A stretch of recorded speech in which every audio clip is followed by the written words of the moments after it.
Yeah, so we use these tricks, these memory tricks to remember the notes. And you may have learned this when you were a kid. And I have a lot of old adult students that when they start learning this again, they're really surprised like at how quickly this comes back to them. So yeah, so we'll start with the right hand, the treble clef notes, and the the sentences that we use have been updated since to be more gender neutral. So I use the phrase elephants get big dirty feet, but you may have learned like every good boy does fine.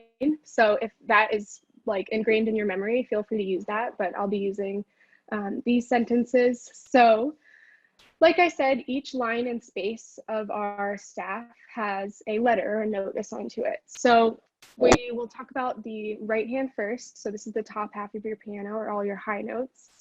And going from the bottom to the top, I use this very silly phrase, elephants get big dirty feet. So if you just repeat that in your head and just go from the bottom of the staff to the top, that's going to help you recall the names of those line notes. And then for the space notes on the right hand, we use the word face, and it's spelled out F-A-C-E. And I like to remember that space and face rhyme, so that can assist you with remembering that.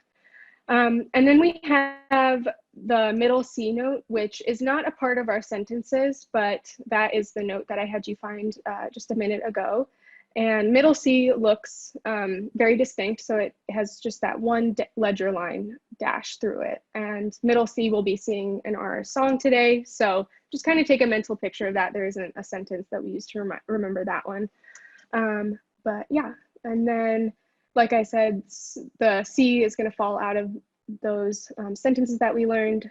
So it looks like that, just has a dash. It sits underneath the treble clef staff.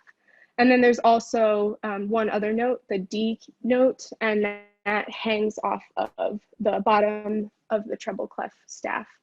So again, just remembering that the notes move in the same order that our reading alphabet does. So it goes C, D, E, F, G, and then back to A, B, C, D. So if all else fails, you could just use your alphabet to find the notes above and below what you're looking for.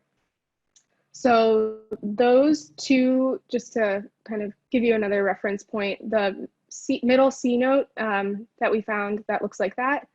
And then the other anchor key that we're going to use, the F, looks like that. So it's the first space. So it's the F in the face that we just learned.